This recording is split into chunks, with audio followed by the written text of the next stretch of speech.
Today on Week in Review, the 9-day festivity of Riverboat Days wrapped up this past weekend. The Grey Cup Festival Tour made a pit stop in 3 Northwest locations, and the National Health Leaders event was underway with some professional hockey players attending the event.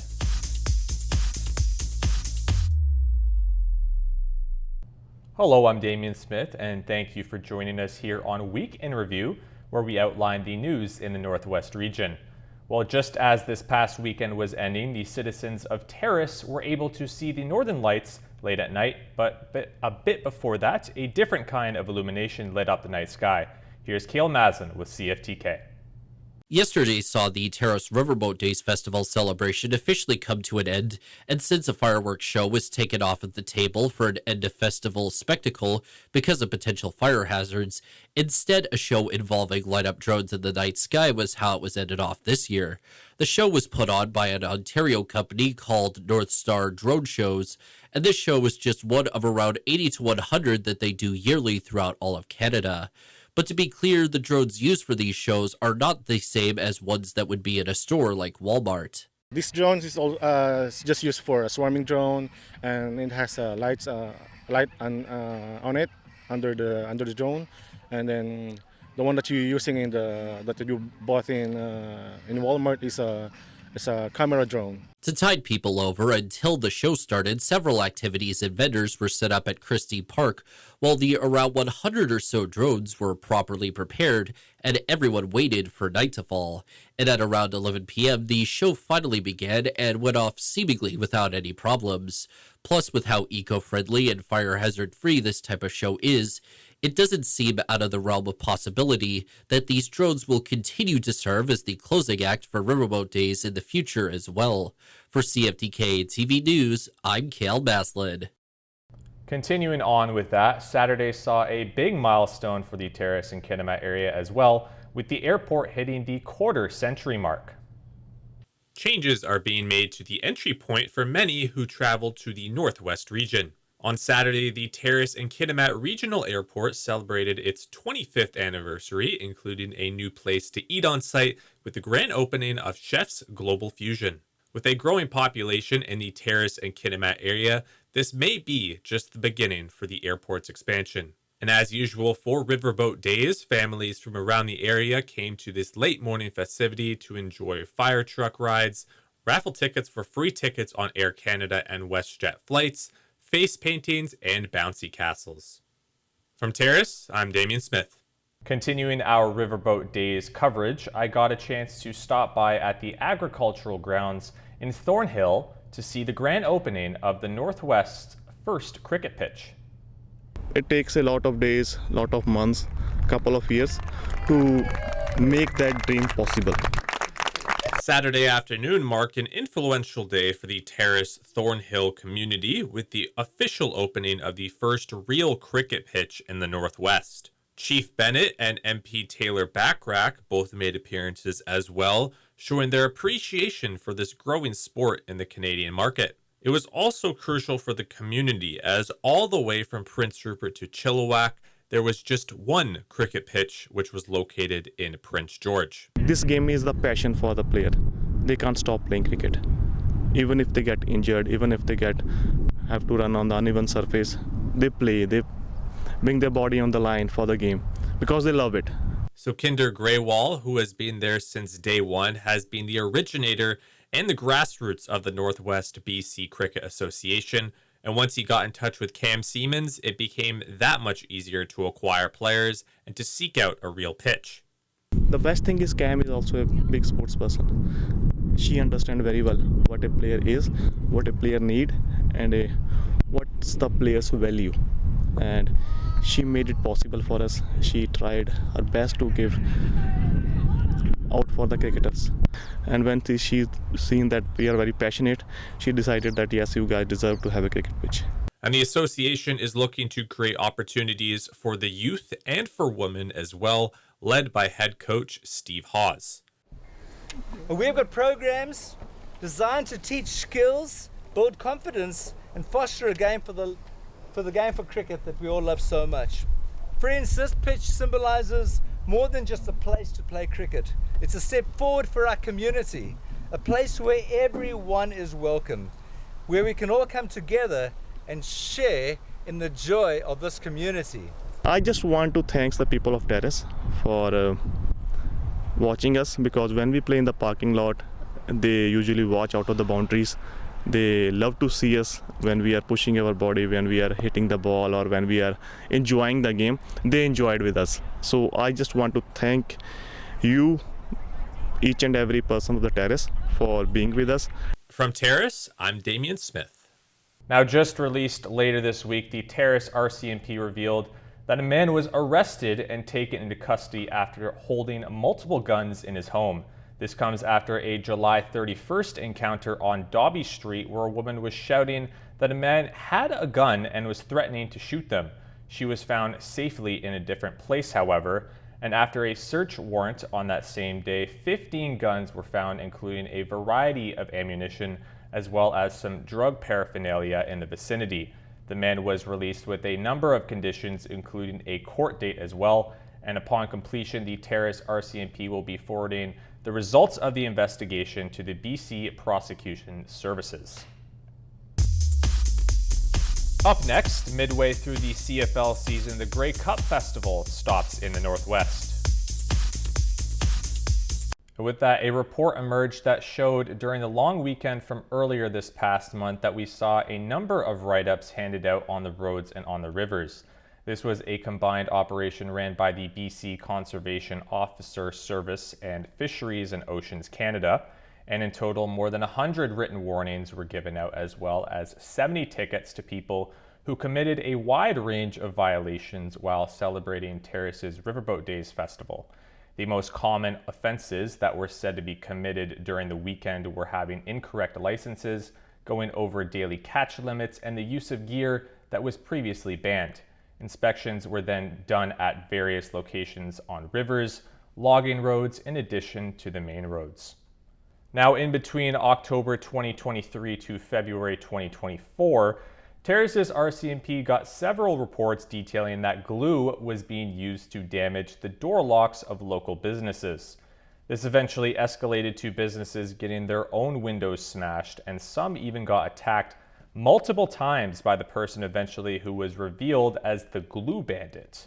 But luckily, the police were able to arrest a suspect named Dale Boyd back in March, and after only initially being charged with 4 counts of mischief by willfully damaging property in excess of $5,000 in June, Boyd is now facing 22 counts of the mischief charge. Boyd has been sent a summons that asks him to head to court deal, with all of the charges being levied against him. Later on this week, the Grey Cup Festival made its way to the Northwest, with Prince Rupert on Tuesday, followed by Terrace and Smithers on Thursday. The Northwest is one of the last stops for the tour, however, with the last day on August 30th. And so I took the 2-minute walk over to George Little Park to see what was going on. The Grey Cup made a stop in Terrace today as it approaches the end of its 75-stop trek over the span of 4 months. And I got a chance to speak to Jelena Salcedo, the site supervisor of the tour, who has been on the road since the tour's start in mid-May. It's been amazing. We've been to almost 50 cities and towns in British Columbia, and just getting the whole province involved. It's the first time in a decade that we have the Grey Cup happening in Vancouver, which will be November 17th. So it's just been exciting visiting all the small towns to the big cities. Everything that we experience in the big city is also in the small towns as well too. So we're very excited to give exposure to them as well. With stops in Prince Rupert on Tuesday, the experience up here in the Northwest has been quite different compared to the Lower Mainland for Salcedo and her staff. Now, much of the tour is set out to promote the Grey Cup final, which will be hosted in Vancouver this year on November 17th. But getting a full province tour tends to give you a greater understanding on what British Columbia is really like. I think exploring the Indigenous lands and just getting to know all of the people and where we come from, I think that has been a very pleasant experience for me. It's my first time up north in BC, so it has just personally been a very eye-opening experience to me. I'm actually from the prairies, I'm from Alberta, so just being able to experience this, seeing the islands, especially in BC, has just been Amazing. I was actually emotional the other day because there's just so much to see. Our province is huge. And the tour still has a couple more weeks left, with their last stop in Victoria before the week-long celebration gearing up for the Grey Cup final. So the Grey Cup Festival will be a week before the Grey Cup happens. So it'll be from November 10th to the 17th. And then we have the Grey Cup happening that day as well too. Very last day. From Terrace, I'm Damian Smith. Last Friday, a new wildfire was deemed out of control by the BC Wildfire Service just about 150 kilometers off of Highway 16 between Morristown and New Hazelton. The Nettlezool Creek wildfire burned about 5 kilometers out of Nettlezool Meadows Park, which is a difficult to access park off of the Upper Fulton Forest Service Road. The wildfire was estimated at 57 hectares and eventually did spread out a little bit. The fire was suspected to be lightning caused and was then treated with a modified response, meaning there was no current immediate threat to the values. And at that time point, 85 new fires were declared in the last 24 hours. And while it was briefly lifted at the start of this month for the long weekend, the Northwest Fire Center, minus the Cassiar Fire Zone, saw a Category 1 open burning prohibition get put back into place on this past Saturday. Category 1 is classified as a ban that prohibits campfires from being started, and this ban is once again in place alongside the Category 2 and 3 open burning bans in the Northwest Fire Center. Other items that are not allowed to be used right now also include burn barrels, tiki torches, air curtain burners, as well as sky lanterns and fireworks. And as of right now, the set date for the bans to be lifted is September 30th, but that does not appear to be 100% guaranteed. It also was not explained why the Cassiar Fire Zone is exempt from the ban. Currently in the Northwest region, there are 19 wildfires, which is a steeper increase from last week. While half of these are under control at the moment, 7 of them are revealed as out of control, though these more dangerous fires are on the east side and the southeast portion of the region. On Friday, the University of Northern British Columbia, in partnership with a business called Brown Ridge Insurance, recently unveiled the refurbished gymnasium floor at the Charles Jago Northern Sports Centre, featuring the Trevor Angus Wolf at the center court. The project, which is supported by a 6-year sponsorship agreement, it's said to be a step in the university's commitment to Indigenous representation and action on truth and reconciliation. After the break, we'll take a look at how Hazelton Hockey Camp continues to be a highly anticipated week every year. The Silcoton National Government said that they spotted cracks near a massive landslide that blocked the river for days before a breach sent torrents of water and debris downstream. The Caribou Regional District then allowed some of those people to go home, and the district rescinded the evacuation order from July 31st and has replaced it with a smaller order area. It said that those not in the new order area can return home, but then warned them that the landslide and river assessment is still ongoing. The bridge at Farwell Canyon on Highway 20 south of Williams Lake got closed due to concerns for public safety after the First Nation reported the cracks. Revealed on Thursday, residents could then return home after the evacuation order for the landslide that blocked the Chilcotin River for days was then eventually downgraded. The Caribou Regional District issued an evacuation order for the last month for 34 parcels of land along the Chilcotin River due to the same landslide. The district said that the evacuation order in the Chilcotin River landslide was downgraded due to an evacuation alert, and at the moment the district is asking for people to be aware of additional slides or floods. Now, last week it was time for Hazelton to shine as they hosted the National Health Leaders, also known as the NHL in a way. This hockey camp finished its third go-around, and with a new rink not long ago, everyone in the building was enjoying this event that is a staple in the community. For the third year in a row, the National Health Leaders hockey event took place in Hazelton this past week from Tuesday to Friday.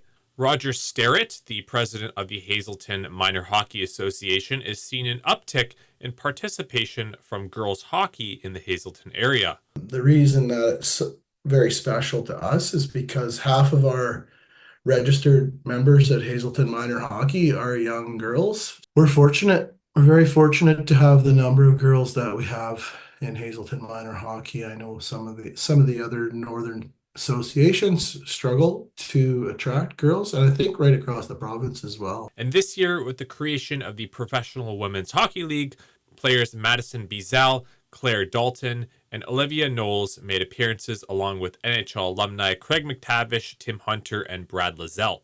Very beneficial for them to see that there is the possibility of a career playing hockey. You know, it's a big thing. We take our girls hockey very seriously, just like we do our integrated hockey with girls and boys.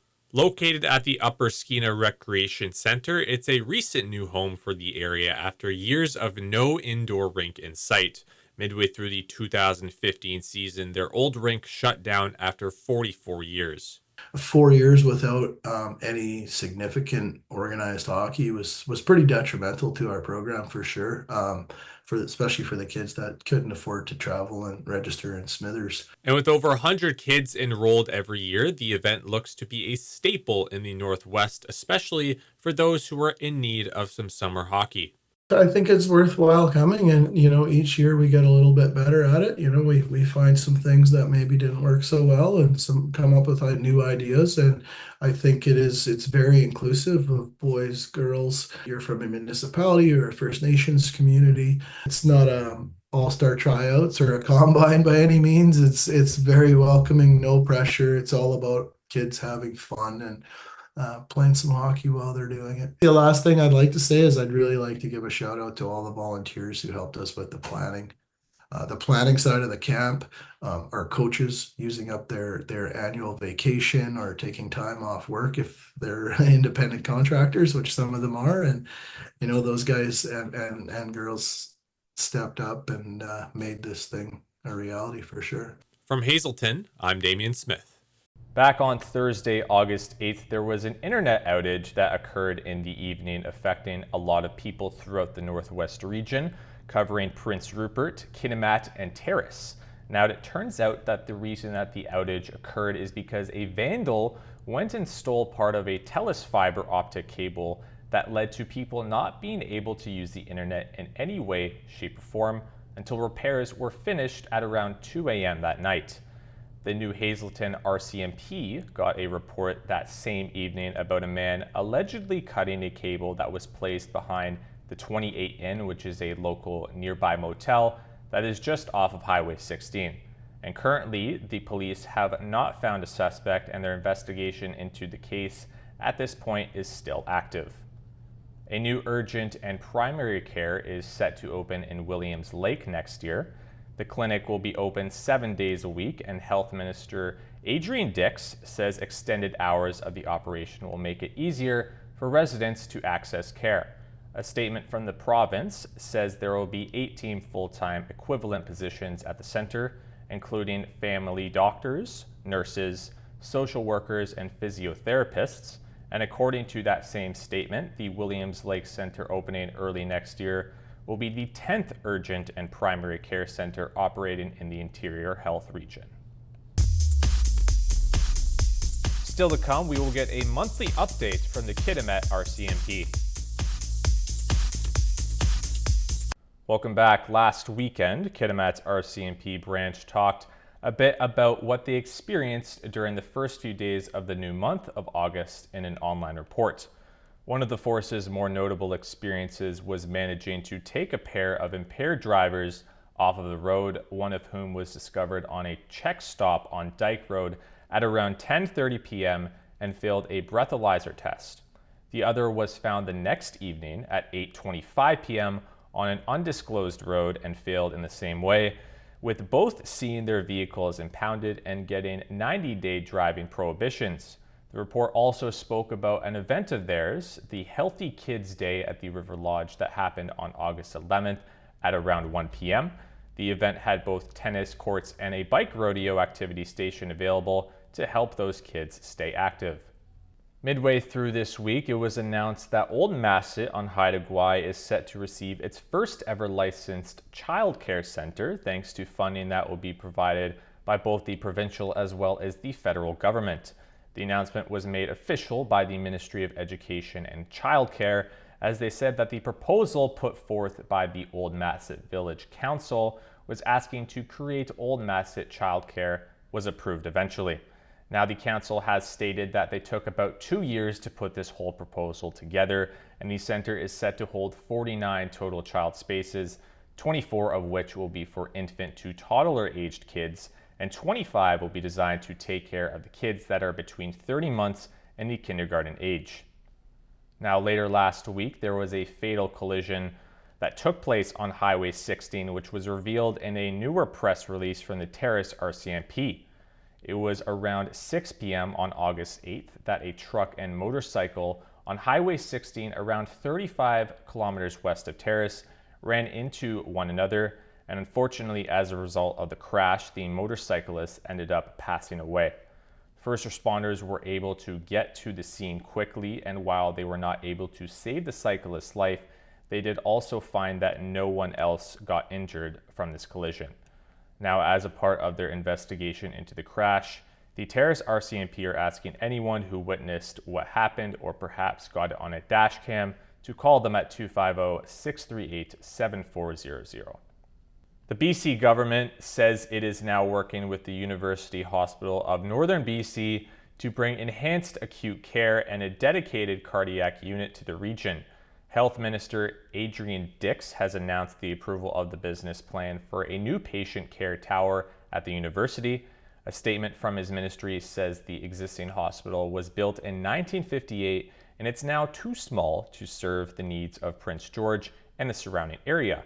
It says the redevelopment will more than double the current number of beds for surgical, mental health, and cardiac services, bringing it to the total of 211.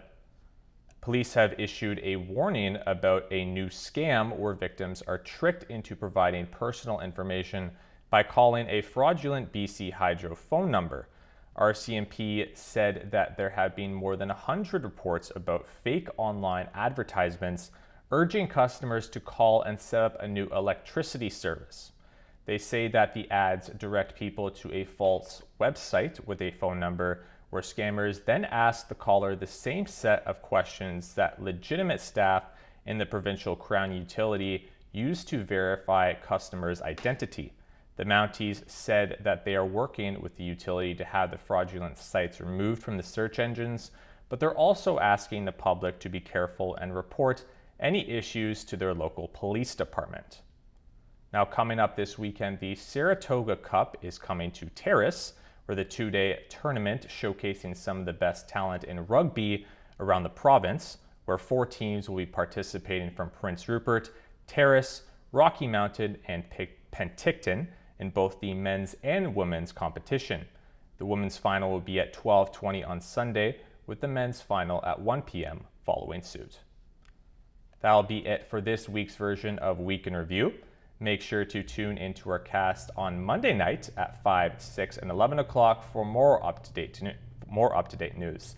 That'll be all for now. Thank you very much for tuning in.